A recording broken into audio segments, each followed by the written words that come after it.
the presentation, correct me if I'm wrong, it was based on minimum manning of 20. I think 20 was up on the screen if I remember right. So if the city wins an arbitration, if the city loses an arbitration, then it would be 22, and I guess that would not change the administration's plans to still close the Dewberry. But I think it would be important, though, if that's the decision, that we use this dedicated tax to renovate that, and I'm just throwing this out that I would consider it, Dewberry, the Stepville facility, and the Easton Avenue Fire Station. Because the intent and the will of council during budget was to construct a new EMS facility. Now obviously there's different circumstances that have come to the forefront over the last month and a half, and but as Chairman DiGiacinto said and Mr. Evans, that's not going to be City Council's decision, but we will have to be faced with decisions based on the decision. So I'm disappointed about the closing of Dewberry. I'm disappointed that we may not have a new EMS facility to serve the public for the next 20, 25 years. I think we have great public servants in the city, especially across the board, but especially public safety. And there's going to be continued growth in paramedics. There's no question about it. I mean, when you look at the number of paramedics we've had 5 years ago and how many we have now, and Mr. Smith was talking about maybe in the next year or 2 years, there'd be an additional 4 paramedics that he would request. Then we're looking at, we have right now 3 teams day shift, 2 teams night shift, but we're at 11,000, and that curve keeps going up. Sometime it will flatten out. But with the growth in our city, which is a good sign, that people want to invest in our city and move to our city, and that's a credit to everybody in this room, I don't see that curve leveling off in the next year or 2 or 3 years. And so the issue of the EMS, I just see the call volume going up and up. And it is very important for the both hospitals, and you're right, based on the percentages of St. Luke's to Lehigh Valley and Muhlenberg. And we are at this, and it's a credit to Mr. Smith and his team here, that we do Bethlehem EMS responds to 95% of the calls, and that's what the 2 hospitals want. I served on that study with that Mayor Cunningham had, along with Mr. Smith and other people, Mr. Grubb and others, and they were very adamant about that point of 95% that they want Bethlehem EMS to respond to it. And we've always been around that percentage, usually maybe even as high as 96 or so. And that's very, very important. So I just wanted to say some of the points that I said to Mr. Smith and the Mayor when I met with you privately, and to say publicly, give the public here a little bit of a timeline of what happened here and how I feel. But I think based on the decision that we may have from the administration council, we'll have to reevaluate and that dedicated tax increase, which was dedicated for a buffer and for a new EMS facility, and I believe that's the way it's written, for a new EMS facility. Thank you, Mr. Chairman. Thank you. I'll summarize real quickly some of my comments, and I won't take a lot of time up, but people I've talked to about this and some of my frustrations is I view this as three separate matters. The last 2 are connected, but I've said this before, closing the firehouse, it's a management decision. They manage the fire department, they being the administration.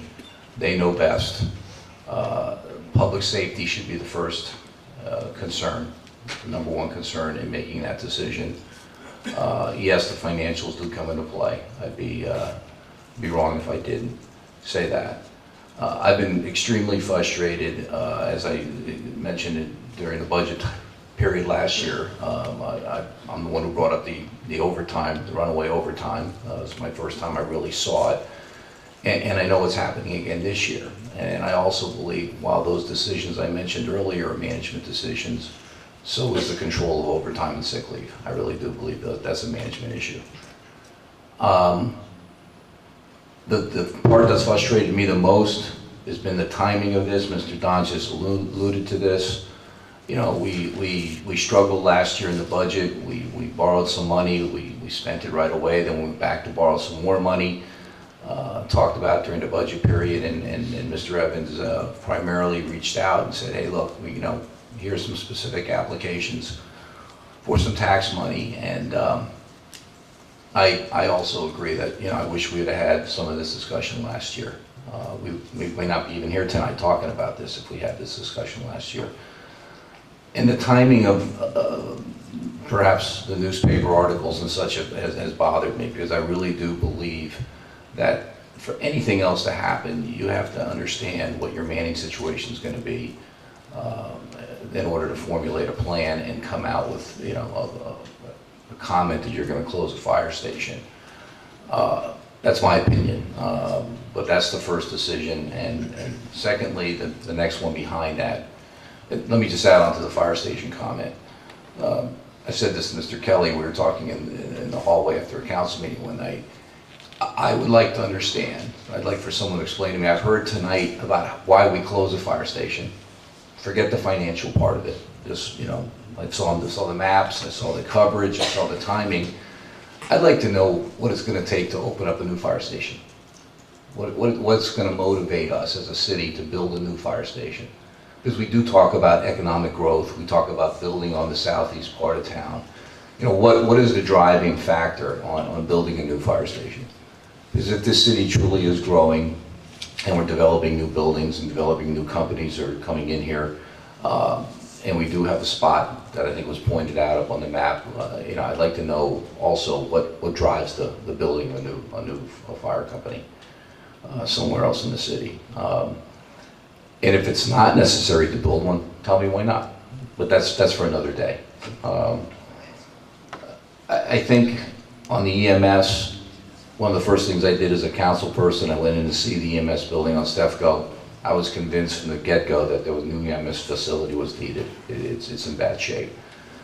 You know, we talked about monies that were allocated in the past for EMS. We moved some money around. We did some other things that were council felt, the administration felt were a priority. So be it. I was one of the dissenting votes on the tax, but as far as a council member, I feel responsible for the tax money. And I thought that the tax money was going to go to building this, you know, new EMS structure. I really believe that's what we were going to do. Again, frustrated with the timing. We are, as a council, responsible for that money. It is taxpayer that was provided for by the taxpayers for a specific application. So again, as Mr. Dodges, Mr. Evans, all the people up here alluded, it's going to be a tough decision to move that money around if it is in fact determined that we do have to consider moving it around. But none of that will be decided until after the Dewberry decision goes down. And that's the last piece. I mean, the third piece of this is the reallocation or the application of the tax money to the cause that we set out to put it for. So, again, timing has frustrated me. I know we're in a little trouble financially. I don't think that's going away in the short term. And so the financial part of this is very much involved, or we have to involve ourselves in the financial thought process here. But again, public safety should be number one. That should be the number one reason to do this. And I want to thank the administration for coming tonight and presenting. I want to thank everybody else for coming tonight, my colleagues. I did say to the administration in a memo today that I would allow them at the end of the meeting to speak to any of the comments that were made by council today or by the public. And before we close, I'll open or leave it up to the mayor or anyone else. I'd like to keep it short though if we can. No, I appreciate the opportunity, Mr. DiCento, given the hour and length of the meeting. I would not need further comments. Okay. So again, I thank everybody. This was, again, no votes tonight. We were just to hear the issues, and I appreciate everyone coming. This meeting's adjourned.